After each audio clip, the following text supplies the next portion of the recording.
Ya, Assalamualaikum warahmatullahi wabarakatuh. Salam sejahtera untuk kita semua. Pada video kali ini, saya berada di Jawa Tengah waktu itu, yaitu terkait dengan penugasan. Memang ada laporan terkait dengan PPDB ya. PPDB yang kemudian dianggap diduga gitu ya melanggar aturan secara nasional, kemudian KPAI dengan Kemendikbud gitu ya, waktu itu KPAI ada saya yang hadir gitu ya, kemudian kita melakukan pengawasan langsung ke lokasi untuk mengecek seluruhnya, dan kalau memang terbukti tentu kita akan merekomendasi untuk tidak terulang di tahun depan. Nah, pada kesempatan itu ternyata kemudian ada acara gitu ya, Itjen Kemendikbudristek bekerja sama dengan BPMP ya, Balai Penjamin Mutu Pendidikan Provinsi Jawa Tengah, yaitu ngundang guru-guru penggerak. Guru-guru penggerak itu kemudian diundang gitu ya untuk diberikan materi tentang bagaimana mencegah dan menangani tindak kekerasan di satuan pendidikan. Nah, di dalam proses itu ya beberapa narasumber gitu ya, tapi saya menyampaikan tentang bagaimana Permendikbud 82 tahun 2015 ini bisa diterapkan ya, diimplementasikan di sekolah-sekolah dalam upaya mencegah ya tindak kekerasan.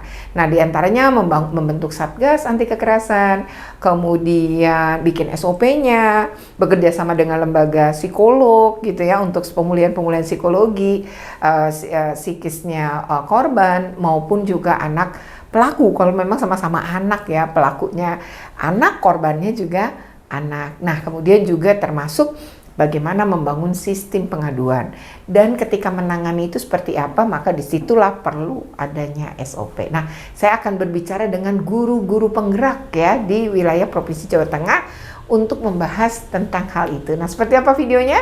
Ikuti terus dalam video ini. Jangan lupa ya untuk di like, share, comment, and subscribe. Bagi yang belum subscribe, segera subscribe untuk terus terupdate dengan video-video pendidikan dan anak. Dia aja Bu yang lebay. Kita bercanda, dia baper Bu. Padahal bully itu yang nanti korban loh. Jadi kalau korban gak nyaman, itu bully. Jadi jatuh bukannya pelaku. Ada kasus anaknya autis, lapor ke KPAI, ini ibunya. Bu, saya terpaksa lapor karena sebenarnya anak saya sudah upayakan untuk ditangani sekolah. Anaknya autis, dia dibully. Lalu dia cerita ibunya. Psikolog, ibunya bilang, kamu ada wali kelas, mamahmu di sekolah adalah wali kelasmu, ayo cerita. Ini masih kelas 1 ya. Lalu dia cerita ke wali kelasnya dengerin, perempuan juga, anaknya perempuan. Lalu bahkan didengerin, dielus punggungnya. Terus katanya gurunya, kamu jangan main lagi sama anak-anak itu.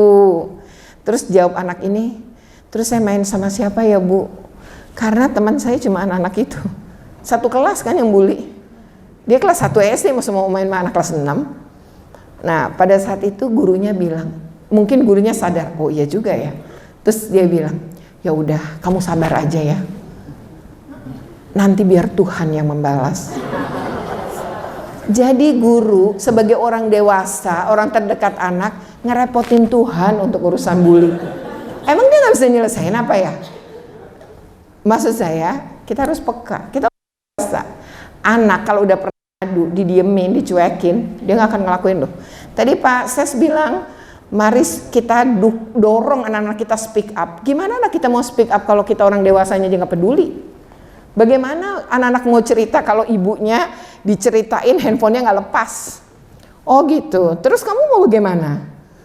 Tidak kontak mata, tidak menguatkan dia, megang tangan, enggak. Lalu jangan dikira bahwa banyak orang tua juga yang nggak ngedengerin, apalagi guru, nih orang tua aja nggak dengerin kok. Nah, ketika kemudian, tapi ada orang tua yang sangat dengerin sampai responsif, reaktif. Itu juga membuat anaknya kesel dan nggak pernah bicara lagi. Di ruang makan, gimana sekolahmu hari ini? Baik-baik aja. Tapi kok kamu kayak bete? Iya kesel tadi pas pelajaran. Kayak ini kan teman sebangkuku lagi mens, ini anak perempuan. Dia sakit perutnya. Aku anterin dia ke UKS. Ternyata di UKS itu ada proses lah yang dia nggak bisa ninggalin UKS itu lama.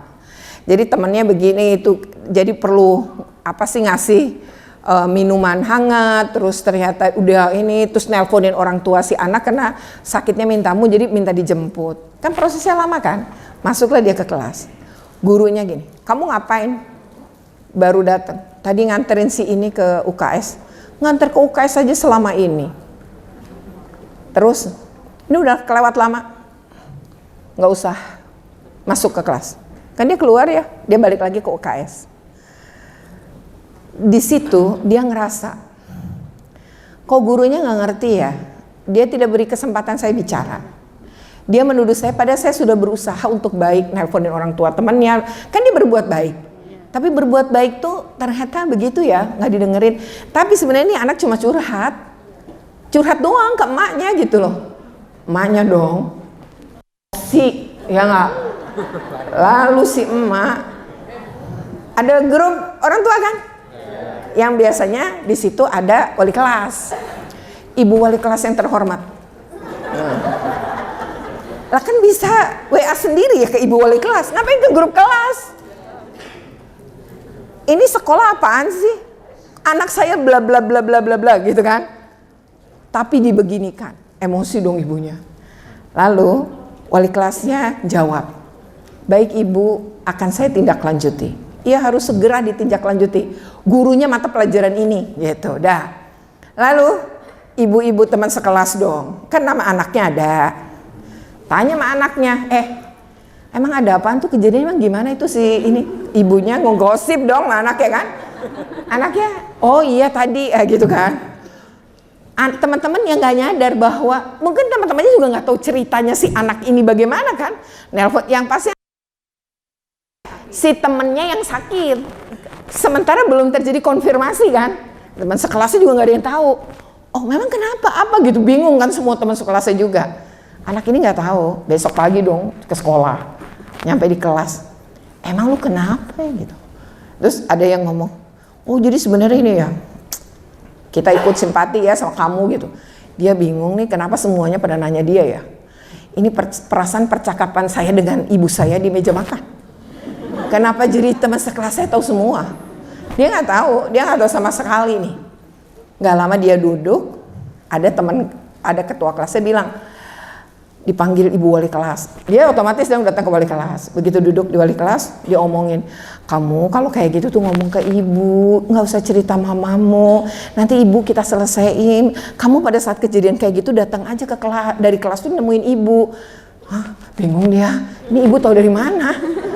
Ini apa sih ibu, saya nggak ngerti. Lalu diceritain lah. Jadi mamahmu ngomong begini, baru dia tahu. Nggak lama datang dong guru yang dimaksud dalam cerita. Gurunya datang, terus ya udah ibu minta maaf, kata ibu gurunya lah. Ini ibu-ibu semua. Ya udah ibu minta maaf, ibu nggak tahu kayak gitu. Lagi kamu juga ngomong dalam hati si anak, lah ibu nggak ngasih kesempatan, nanya juga enggak. Saya langsung diusir gitu kan dalam hati dia. Tapi dia udah infil, katanya udah males gitu kan. Terus ya udahlah, selesailah urusan gitu, selesailah semua gitu ya. Tapi anak itu langsung nggak pernah mau cerita ibunya sama sekali hingga hari ini. Ibunya pun dikeluarkan dari pertemanan IG-nya gitu ya. Jadi kata ibunya, diblokir anak saya. Tuh kan, makanya nggak usah reaktif. Apa sih yang harus dilakuin kalau jadi orang tua? Pertama, tenang, dengerin, tenang, pegang tangannya, tatap matanya. Oke, kamu nggak sendiri. Mama akan mendukung apapun yang kamu putuskan. Baik-baik saja, ya udah peluk. Selesai sebenarnya. Oke, demikian ya videonya. Saya jadi narasumber di hadapan para guru penggerak, dan mereka juga antusias ya untuk mendengarkan, antusias juga untuk bertanya ya. Semoga video ini bermanfaat. Jika bermanfaat jangan lupa loh untuk di like, share, comment, and subscribe. Bagi yang belum subscribe, segera subscribe untuk terus terupdate dengan video-video pendidikan dan anak. Oke, terima kasih. Wassalamualaikum warahmatullahi wabarakatuh.